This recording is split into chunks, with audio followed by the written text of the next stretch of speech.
头发与人类进化的基因密码，一部写在发丝上的全球史。大家好，欢迎光临深邃视野，我是劳伦斯。这周我去剪了一个非常时髦的发型，对着镜子，看着周围的人，您想过头发和文明的历史吗？在正式开始之前，我想先问你一个问题：你这一辈子会在自己的头发上花多少钱？算上洗发水、护发素、吹风机、发胶、发蜡、烫发、染发、剪发、接发、植发，有人粗略统计过，一个普通人一生花在头发上的钱，少则几万，多则几十万，甚至上百万。为什么？因为我们太爱自己的头发了。头发到底有什么用？从生理上说，它保护我们的大脑免受阳光直射和物理撞击，冬天保暖，夏天隔热。它看起来如此简单，确实人类文明重要的组成部分。从美容上说，它是我们身上唯一可以随意修剪、染色、造型的配饰，换一个发型就像换了一张脸。我们对头发的热爱几乎写在基因里，脱发会焦虑，白发会忧愁，剪坏一次发型能郁闷好几天。古今中外，头发一直是身份、地位、魅力甚至权力的象征。那么你有没有想过，为什么有的人天生黑发，有的人金发，有的人红发？为什么有的人头发是直的，有的人是卷的，有的人是浓密粗硬，有的人是细软稀疏？这些差异背后藏着怎样的进化故事？我小时候看的动画片，看着蓝精灵绿头发的小人无比的激动。可你知道其实为什么全世界并没有蓝头发、绿头发的人吗？染发到底对身体有没有伤害？还有黑发智慧、金发无脑、红发鲁莽的说法到底有没有科学依据？一根头发能活多久？压力真的会让人脱发吗？这一期我们就从头发出发，带你走一遍人类的迁徙、适应、文明与偏见、传统与时尚的完整旅程。这是最有深度的内容，让我们一起开始吧。第一部分，两种色素决定一切。我们学过物理学，三原色可以混合成各种颜色，那么头发呢？也是三色混合而成的吗？要理解发色，首先要明白一个化学原理。人类所有天然发色都源于毛囊中黑色素细胞产生的两种色素。第一种叫真黑色素，呈棕黑色，浓度越高头发越黑；第二种叫褐黑色素，呈红黄色，浓度越高头发越红或越金。这两种色素的总体比例以及分布方式，决定了从乌黑、深棕、浅棕、金色到红色、姜黄的全部色系。而因为仅有二种色素，导致了必然不可能产生全部的颜色谱系。那控制这些性状的核心基因是什么呢？叫做黑皮质素遗受体，简称 MCER。 这里有一个好玩的故事。2000年左右，科学家在冰岛做了一项大规模基因研究，他们发现冰岛人中红发比例很高，于是顺藤摸瓜找到了 MCER 基因的多个突变位点。为了验证这个基因的功能，研究人员还拿小鼠做实验，敲掉小鼠的 MCER 基因后，黑色的小鼠居然变成了金黄色。你看，从老鼠到人，这套发色开关竟然如此保守。当 MCER 基因正常工作时，真黑色素占主导，头发就是黑色或棕色。当它发生隐性突变，褐黑色素大量合成，红发或金发就会出现。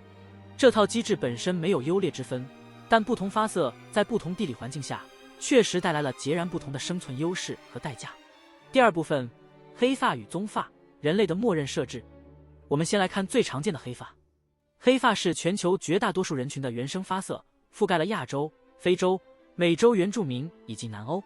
它的进化优势非常直接，高浓度的真黑色素能有效吸收紫外线，保护头皮免受晒伤，同时防止皮肤中的叶酸分解。叶酸对胎儿发育至关重要。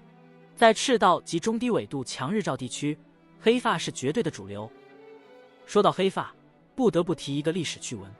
古罗马人非常推崇黑发，他们认为黑发是庄重、理性的象征。被征服的民族渐渐接受了以黑发为主流的观念，即便是那些具有非凡才智的君主，无论其本人发色如何，他们的雕像和画像也都被描绘成黑发的形象。罗马的敌人日耳曼人大多是金发或红发。罗马作家塔西佗在《日耳曼尼亚志》里描写日耳曼人时，用一种略带鄙夷的语气说他们头发是野蛮的红色。可见发色早在那时就成为区分文明与蛮族的标签了。说到凯撒，这里有一个特别有趣的故事。凯撒大帝本人是深色头发，但他的头发其实并不浓密，他面临所有中年男人最恐惧的问题——脱发。据《古罗马的日常生活》一书记载，凯撒将他的头发往前梳，以遮盖明显的秃头地带。当事态越来越严重，只有薄薄几缕头发可以覆盖看似光秃的头部时，他采用了更巧妙的方法，将灯黑染料涂抹在头上，让人从远处看以为他仍有一头黑发。而更有意思的是，凯撒的养子屋大维，后来的奥古斯都却是金发，这在当时引发了不小的议论。棕色头发则是真黑色素与褐黑色素的混合产物，分布范围同样广泛，包括欧洲南部、中东、北非、美洲等。棕色兼具了深色发的防晒能力和浅色发的一定维生素 D 合成效率，在中等纬度地区可以说是进化上的最优解。社交印象中，棕色头发常被认为是可靠、自然、不极端的颜色，在职场上接受度非常高。第三部分，金发与红发，高纬度的阳光策略。当人类走出非洲，迁徙到北欧等高纬度地区以后，情况发生了根本变化，那里的阳光变得稀少而微弱。这时候，深色皮肤和头发反而成了劣势，它们阻挡了原本就稀缺的紫外线，阻碍维生素 D 的合成，导致佝偻病、骨骼畸形、生育能力下降。于是，自然选择开始青睐浅色表型。金发源于 MC1R 等基因的突变，导致真黑色素大幅减少。浅色的头皮能更高效地利用微弱紫外线合成维生素 D， 这成为北欧人群的关键生存优势。这里有一个有趣的北欧神话故事，雷神索尔拥有一头标志性的红金色头发，而邪神洛基则经常变换发色。古代维京人非常崇拜红发战士，认为红发是战斗勇气的象征。实际上，维京人中红发比例确实高于欧洲其他地区，这恰恰是自然选择的结果。同样的逻辑也适用于红发。红发人群皮肤极白，而且更容易晒伤，但在高纬度地区，这种代价被维生素 D 合成的收益所抵消。红发多见于北欧和西欧，尤其是在苏格兰和爱尔兰，比例高达 10%到 13%。这里有一个关于苏格兰红发的传说，据说苏格兰国王麦克白就是红发，虽然莎士比亚把他写成了悲剧人物，但历史记载中麦克白确实是一位英勇的战士。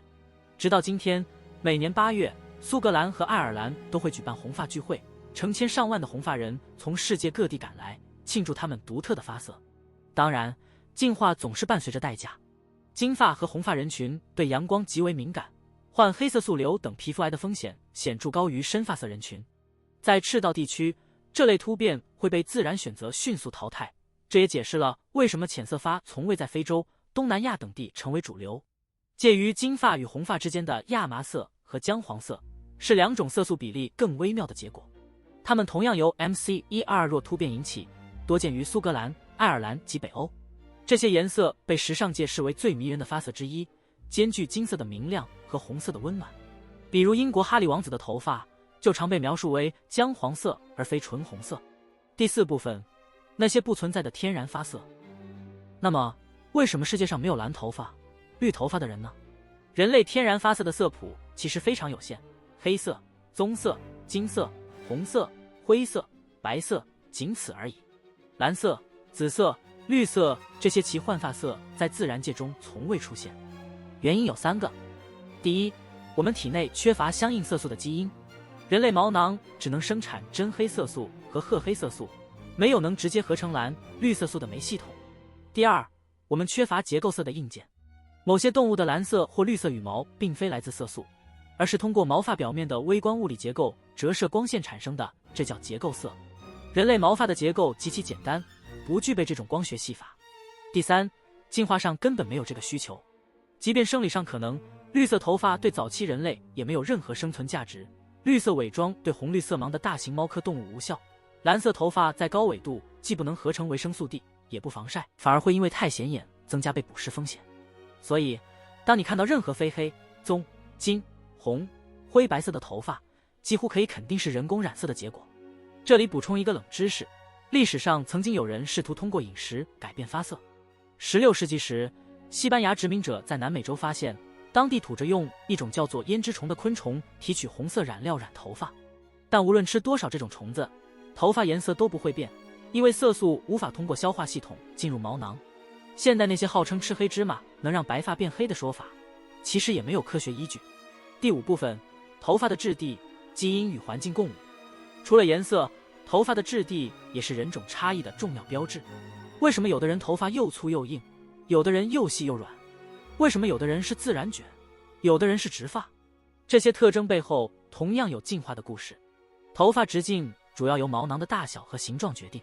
东亚人种的头发直径通常较大，平均在80至100微米之间，截面呈圆形，所以显得粗硬且直。非洲人种的头发直径稍小，但截面呈椭圆或扁平形，加上毛囊弯曲，所以天生卷曲，而且因为螺旋结构，在视觉上显得更密更蓬松。欧洲人种的头发直径介于两者之间，截面从圆形到椭圆形都有，所以从直发到波浪到卷发都有分布，而且发丝粗细差异很大。卷发的进化优势在赤道地区非常明显，紧密的卷发形成一个天然的隔热层，空气在卷曲的发丝间可以流动，帮助头部散热，同时还能阻挡直射的日光。而直发在高纬度地区更容易贴附在头皮上，提供更好的保温效果。这就像自然选择给不同地区的人装上了不同型号的散热器和保暖层。头发长度方面，不同人种的生长速度差异不大，每月约1厘米，但亚洲人种的生长期通常更长，可达5-7年，因此理论上能长到1米以上。欧洲人种生长期约3-5年，非洲人种约2-4年。这就是为什么非洲裔人群中很少见到极长的头发，不是因为长不长，而是毛囊的工作年限较短。头发的粗细还会影响我们对发量的感知。一根粗发占的面积相当于2根细发，所以即使毛囊数量相同，粗发的人看起来发量更多。这也是为什么东亚人虽然发丝粗硬，但往往给人以发质好、发量足的印象。聊完了粗细和卷直，你可能会问，那不同人种、不同发色的人头上的头发总数到底差多少？谁的头发最多，谁的最少？这个问题很有意思，答案可能跟你猜的不太一样。先给一个平均值，一个健康的成年人头皮上大约长着8万到12万根头发，但这不是绝对的。金发的人平均根数最多，能达到14万到15万根，棕发和黑发在10万到11万根左右，红发最少，大约9万根。你可能会觉得奇怪，金发的人不是看起来发量很多吗？没错，但金发的发丝非常细，所以即使根数多，整体发量感未必比粗硬的黑发强。反过来，红发虽然根数最少，但红发的发丝通常最粗，一根顶2根，所以看起来也不嫌少。简单说，这就是用粗细不同的绳子铺满一个盘子，粗绳需要的数量自然更少。人种之间的差异也很明显。亚洲人的头发直径最粗，每根大约85到100微米，硬朗有型，每平方厘米头皮上大约有200到300个毛囊，总根数8万到12万。欧洲人的头发更细，60到85微米，但毛囊密度更高，每平方厘米300到400个，总根数能到11万到12万，所以欧洲人整体发量往往更丰厚。非洲人的头发天生卷曲，毛囊是弯的，发丝直径较细，密度也最低，总根数大约6万到9万。不过他们的卷发会在头皮上形成蓬松的隔热层，视觉上并不显少。所以头发的多和少从来不只是看根数，还要看粗细、卷曲度和毛囊密度。你的发量从出生那一刻就基本由基因定好了，但后天的压力、营养、年龄也会偷偷影响它。比如30岁以后，毛囊会慢慢萎缩，50岁后每10年可能减少1到2万根。这也是为什么年纪越大，头发越薄。我们再来看看头发本身的身体密码。不管你的头发是黑是金是红，是直是卷是粗是细，它都是长在自己头皮上的。那么头发到底是怎么长出来的？它为什么会脱落？一根头发能活多久？先来看头发的生产基地——毛囊。毛囊位于头皮下方，可以理解成一个微型工厂，负责不断的生产新的头发。头发的大部分成分是蛋白质，占总量的60%到95%，就像用蛋白质编成的一根根小绳子。人的全身大约有500万根毛发，而头上的大约占了10万根。但这10万根头发并不是在同步生长，毛囊会经历一个非常精准的生命周期，不断循环往复。这个周期分为3个阶段。第一个阶段是生长期，头发的青春期。在这个阶段，毛囊会不断的生产新细胞，头发以每天约 0.3 毫米的速度持续生长。生长期大约持续2到8年，时间越长，头发就越长。任何时候，大约 85% 到 90% 的头发都处于生长期。正是因为绝大多数头发都在辛勤工作，我们的头发才看起来一直在变长。第二个阶段是退行期，相当于头发的退休通知期。在这个阶段，毛囊开始萎缩，头发停止生长。这个过程只持续2到3周，大约只有1%的头发处于这个阶段。第3个阶段是休止期，头发的休假期。在这个阶段，旧的头发已经完全角质化，不再吸收任何营养，毛囊会彻底休息，大约3个月。之后，旧的头发就会自然脱落，毛囊又开始进入下一个生长期，长出一根全新的头发。大约10%到15%的头发处于休止期。按照这个周期推算，一根头发的自然寿命大约是2到7年。具体来说，男性约为2到4年，女性约为3到6年。也就是说，今天你头上的一根头发，可能已经陪伴了你3、4年，甚至更久。所以，每天梳头或洗头时掉一些头发，是完全正常的生理现象。正常成年人每天大约会脱落50到100根头发，同时也有等量的新头发在悄悄地长出来。一个人每天的新陈代谢大约会让1%左右的休止期头发自然脱落。只有当每天掉发量持续超过100根，或者总体发量肉眼可见地减少时，才需要警惕是否有异常脱发的问题。压力真的会让人脱发吗？会的。在众多脱发类型中，最常见的一种叫做休止期脱发，也就是大量头发因为某种应激因素而提前进入休止期，集中脱落。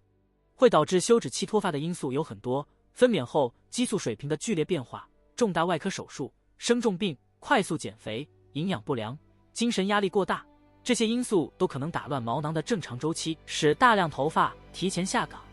不过好消息是，休止期脱发通常是可逆的。一旦压力源消失，身体恢复正常，毛囊会重新启动生长周期，头发会在几个月内慢慢长回来。比如产后脱发的女性，一般在分娩后半年到1年内，发量就能恢复到孕前水平。当然，还有一些脱发是无法自行恢复的，比如最常见的雄性秃，也就是雄激素性脱发。这是由于遗传体质加上雄激素代谢物 DHT 的作用，使毛囊逐渐萎缩变细，最终不再长头发。据统计，30岁以上男性中约有30%受到雄性秃的困扰，女性也有，但通常症状更轻微。头发是一个特殊的存在，你注意到它的另一个神奇之处吗？为什么你的头发会不停地长，可是你的体毛却不会一直长？这个问题问得非常聪明，它触及了人类进化史和发育生物学的一个核心谜题。简单来说，头发之所以不会像体毛那样长到一定长度就停止，是因为它的生长周期，尤其是漫长的生长期，是写在基因里的设定，而不是一个主动的长度传感器。其实大多数哺乳动物的毛发确实是这样的，比如猫、狗、大猩猩，它们的毛发长到某个特定长度就会停止生长，然后自然脱落，新毛长出来，长度基本恒定。这是因为它们的毛发生长期很短，而休止期很长。但人类的头发是个例外，头顶的毛囊被设定了一个特别长的生长期，2到8年不等。在这段时间里，头发会不停地长，每天约0.3到0.4毫米，一个月大约1到1.5厘米。只有当生长期结束，进入休止期，头发才会停止生长并最终脱落。所以，头发不是主动决定要长多长，而是它的毛囊工厂在持续生产，直到收到基因下达的停工指令。那为什么进化要让人类的头发一直长？这里有几个假说，但都没有定论。第一，性选择与炫耀假说。长而健康的头发在人类进化中可能是一种健康信号，头发需要充足的营养和良好的内分泌才能长到很长，所以长头发就像孔雀的尾巴，向潜在伴侣展示我很强壮，营养充足，没有寄生虫。第二，散热与防晒的平衡。直立行走后，人类头顶直接暴露在阳光下，长发既能阻挡紫外线直射头皮，又能在发丝间形成空气流动，帮助散热。第三，保暖与社交梳理。在寒冷地区，长发可以提供额外的颈部保暖，而在人类进化中，互相梳理头发是一种重要的社交行为，促进群体凝聚力。还有一个关键点，头发的长度其实是自限的，虽然生长期很长，但它终究会结束。假设你的生长期是4年，每月长 1.2 厘米，那你的头发最多能长到约57厘米，之后就自然脱落了。这就是为什么大多数人的头发很难长过腰臀，因为生长期到极限了，新头发还没长到那么长就掉了。所以它并不是真的无限生长，只是长得很慢，周期很长。至于其他部位的毛发，眉毛、睫毛、手臂上的汗毛，它们的生长期只有几周甚至几天，所以只能长几毫米就停了。我们对比一下几种毛发的生长期长度。头发2到8年，能长到几十厘米甚至1米以上；胡须1到2个月通常只能长到1到5厘米，少数人可达10厘米以上。所以神话故事里得长须及第其实是不存在的。眉毛和睫毛只有30天左右，所以永远只有几毫米长。手臂上的汗毛也是30天左右，所以永远不会变成长毛。这是一种进化上的节约，体毛不需要那么长，太长了反而会影响散热或增加寄生虫风险。头发的不停生长是人类相对于其他灵长类的一个独特特征。我们的 DNA 名义近亲黑猩猩，头上的毛也和身上的毛一样短。所以下次你剪头发时，不妨想想，你剪掉的每一寸都是你基因里那个长达数年的生长期计时器默默工作了几个月的结果。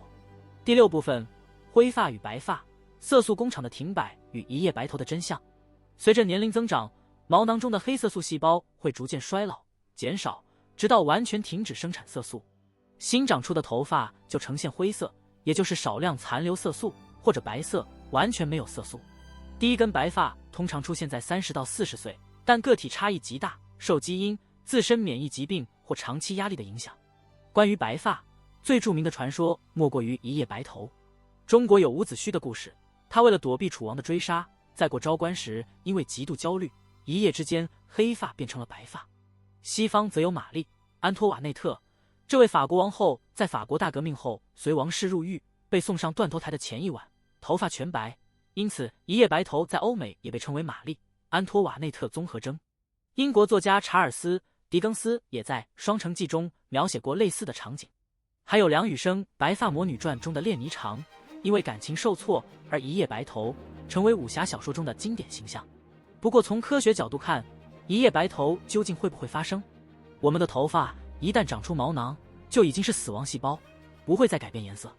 但现代研究表明，压力确实会加速白发过程，只不过不是一夜之间，而是在几个星期或几个月内让新长出来的头发变成白色。2020年，《自然》杂志发表的一项研究揭示了这个机制。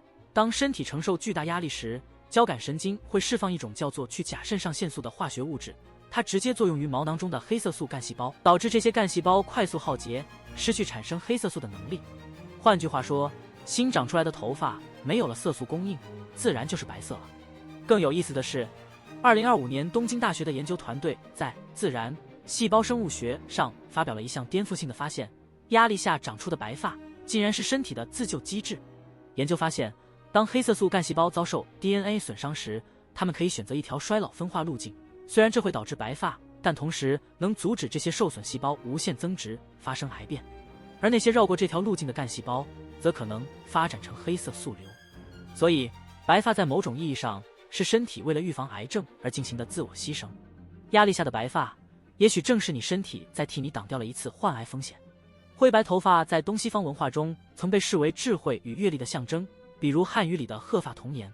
诗经中也有鬓如秋霜，眉若远山的诗句，以白发象征智者的形象。但现代社会中，很多人选择染发覆盖白发，以追求年轻形象。有趣的是，近年来银发时尚兴起，不少年轻人主动把头发染成银灰色，赋予白发新的美学意义。奶奶灰一度成为最火的发色之一， Pinterest 上的搜索量曾一年暴涨 879%。 而银狐一词更是西方对灰发男性的一种性感赞美。就连马斯克71岁的母亲梅伊·马斯克也以一头银发成为时尚偶像。从衰老的标志到个性的宣言，白发的意义正在被重新定义。第8部分，发色的文化符号、偏见与权利，以及金发无脑的真相。发色不仅仅是生物学特征，它还是社会历史的投影。红发在历史上长期遭受污名。中世纪欧洲，红发被视为叛徒犹大的发色。在猎巫运动中，红发女性被指控为女巫而遭到迫害。这种偏见有多重来源。红发常与凯尔特人联系在一起，而凯尔特人曾是被征服者，入侵欧洲的维京人中多有红发，留下了野蛮的印象。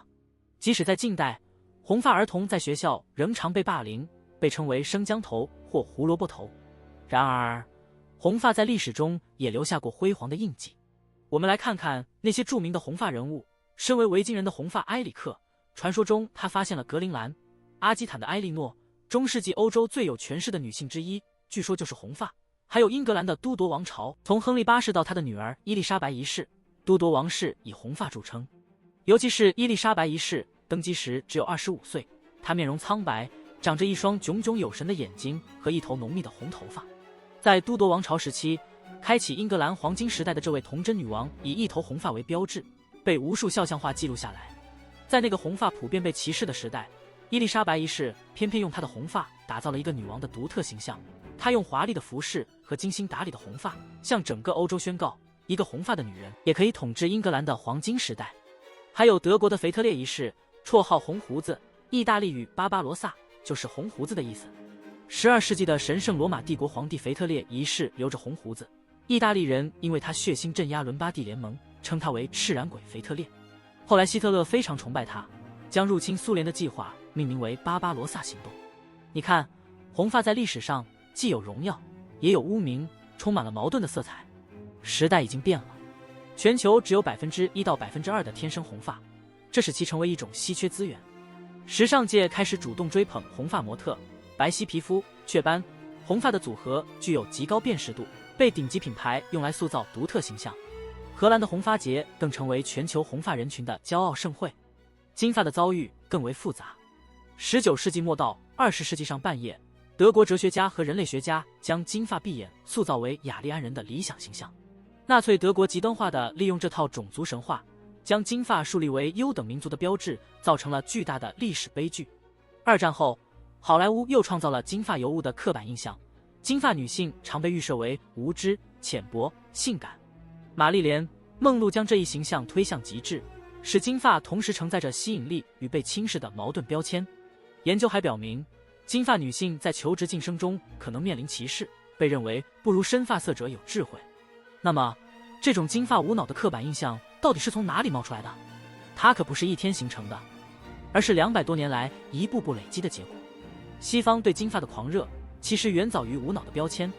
早在古希腊时期，神话中的美神阿弗洛狄忒就被画家臆想为散发着诱人气息的金发女性。到了罗马帝国时期，罗马人征服了高大威猛的金发凯尔特部落之后，心里产生了一种复杂的自卑感，城中竟掀起了一股漂染金发的热潮。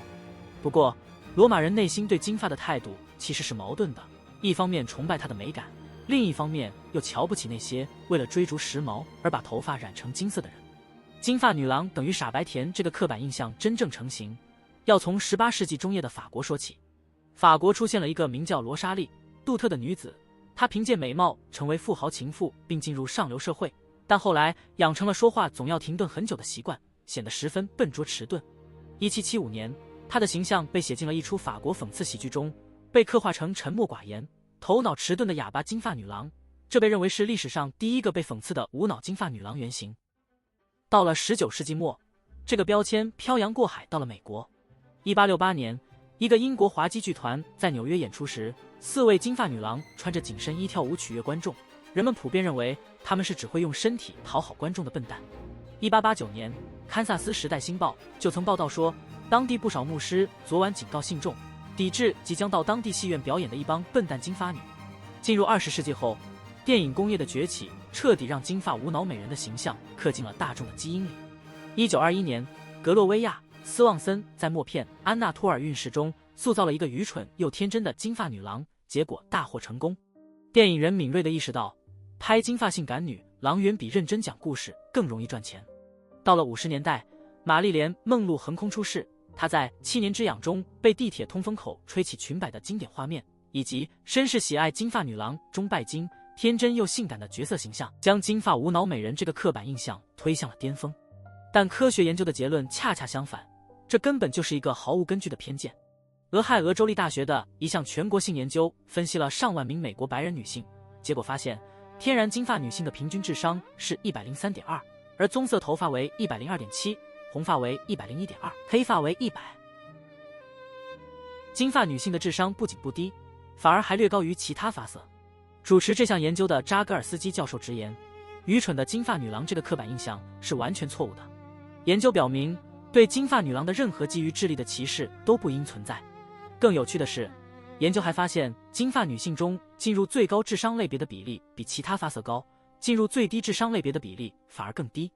但研究者谨慎地指出，这并不意味着金发基因与高智商有直接关联。一个可能的原因是，金发女性成长的家庭环境中拥有更多的阅读材料，获得了更多的智力刺激。换句话说，不是金发让你变聪明，而是社会背景和文化环境的差异。考文垂大学的一项研究也验证了这个偏见的荒谬性。研究者让120名男女观察戴4种不同假发的模特：白金色、天然金黄色、褐色和红色。结果发现，被访者一致认为白金色头发的人看起来最愚笨，而天然金黄色头发的人最受欢迎。研究还发现，天然金发者并没有被贴上愚蠢的标签，反而获得了最高的受欢迎度评分。那么，这个偏见会带来什么现实后果呢？职场调查显示，金发女性更容易被低估，求职时往往被安排到外貌导向型的岗位，在晋升和薪资方面也面临隐形障碍。一些金发女性甚至无奈地吐槽，染成黑发后，别人对我的态度一下子严肃起来了。一项发表在《实验心理学杂志》上的研究还发现，男性在面对金发女郎时，大脑反应相对迟缓，因为潜意识里认为对方智商不如自己，根本不需要认真对待。可见，偏见最大的危害，往往不是指向被偏见者，而是暴露出偏见者自身的浅薄。黑发则走上了完全不同的道路。在欧美文化中，黑发长期与严肃、专业、可靠、聪明联系在一起。深色发色的人在求职面试，尤其是金融、法律等传统行业中，更容易被评价为稳重、有经验。在亚洲文化中，黑发是健康、年轻、自然的代名词，从未受过负面解读。这种低调反而传递出一种内在的自信与权威感。我们再来看看一位伟大的黑发人物——亚伯拉罕·林肯。林肯拥有黑发和睿智的蓝眼珠，他在任总统期间签署并颁布了著名的《解放黑奴宣言》，维护了美国的统一，废除了奴隶制度。而有趣的是，南北战争期间巨大的压力也在林肯的头发上留下了痕迹。林肯的白发在短短几年内急剧增多，这位伟大总统的形象中，那日渐灰白的鬓发，正是他背负整个国家命运的有力见证。第9部分：发型与文明，一部写在头顶上的权力史。现在，我们把目光从头发本身转向人类如何对待头发。发型从来不仅仅是个人审美，它是文明的投影，权力的外衣，反抗的旗帜。古埃及，剃发为敬，假发为尊。在尼罗河畔，炎热的气候让古埃及人倾向于剃光头发，但这不代表他们放弃装饰。相反，他们发明了人类历史上最精致的假发，用羊毛、植物纤维和人发编成，再涂上蜂蜡定型。法老的假发层层叠叠，象征太阳神的光芒；平民则戴小巧的假发，并在社交场合互赠假发作为礼物。剃光头发的习俗还源于卫生，防止虱子滋生。有趣的是，古埃及人还发明了最早的染发剂，用指甲花将白发染成深红色。古希腊与罗马，短发为自由，长发为野蛮。希腊人崇尚理性与秩序，男性留短发，女性留长发，但通常盘起。亚历山大大帝本人据记载是深色卷发，他下令士兵必须剃须短发，以免敌人在战斗中抓住头发。罗马人继承了这个传统，短发被视为文明公民的标志，而长发则是高卢人、日耳曼人这些蛮族的特征。罗马皇帝哈德良留着标志性的短卷发，他的雕像影响了此后数百年的男性发型。中世纪欧洲，宗教的枷锁与修女的头巾。基督教兴起后，头发被赋予了强烈的道德含义。圣保罗说，女人留长发是她的荣耀，但修女必须剃光头发，戴上头巾，象征放弃世俗的美。普通女性则用面纱、头巾把头发遮盖起来，只有未婚少女可以披散长发。骑士们在出征前会剪下一缕头发留给爱人，成为信物。而王公贵族则开始流行剃光头顶，只留一圈头发的僧侣式发型，以显示对上帝的虔诚。文艺复兴与巴洛克，假发与权力的巅峰。16世纪，梅毒在欧洲蔓延，导致大量脱发患者。法国国王路易13为了遮盖秃顶，开始戴假发。他的儿子太阳王路易14将假发推向极致。路易14本人身高只有1.63米，他戴上高达30厘米的卷曲假发，穿上高跟鞋，自称太阳王。一时间，全欧洲的贵族争相模仿，假发越大越卷，代表地位越高。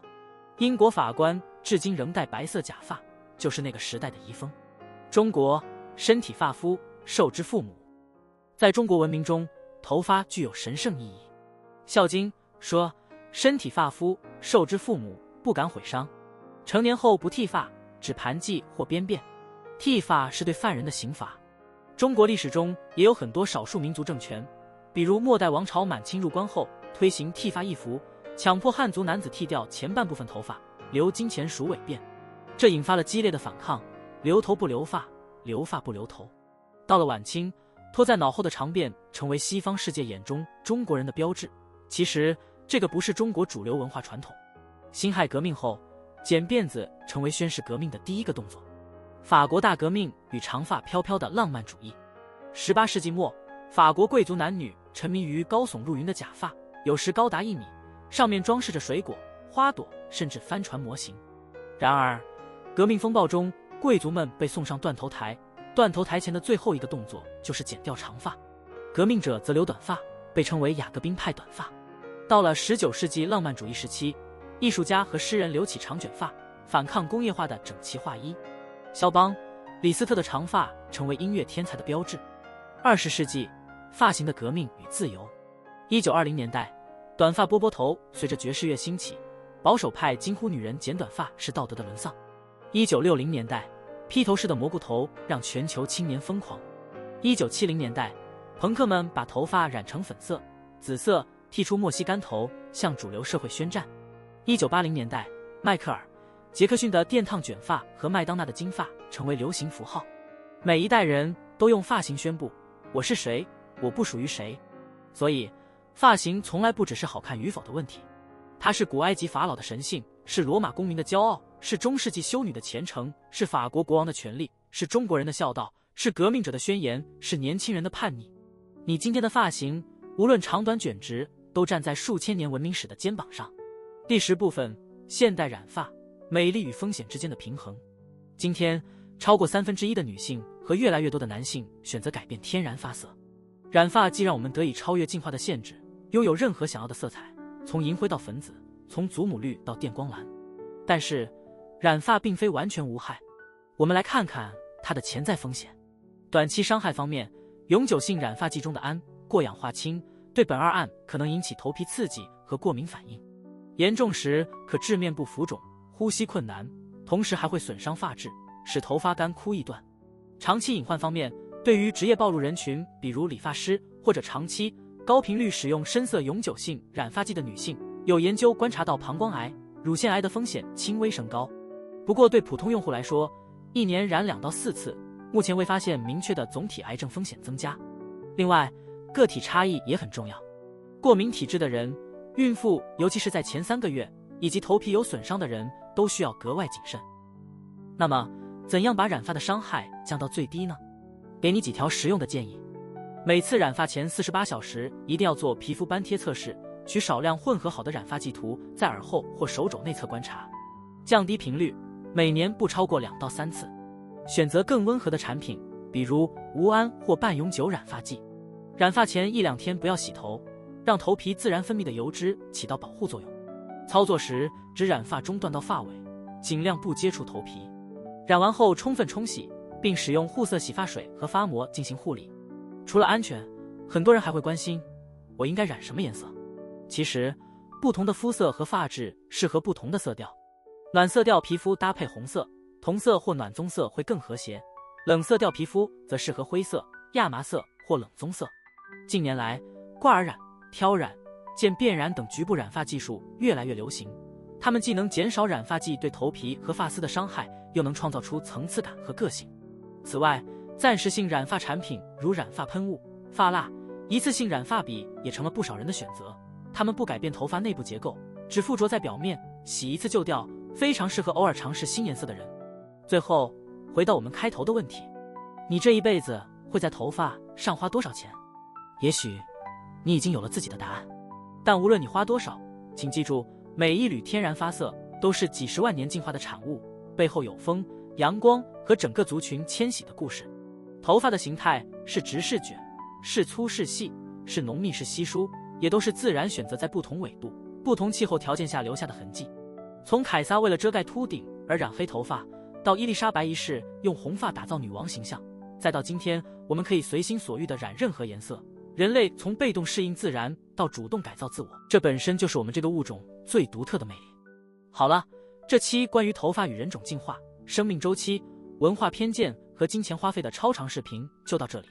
以人为鉴，可以明得失；以史为鉴，可以知兴替。让我们一起为了人类的文明和和平努力。记得点赞、关注、收藏，我们下期再见。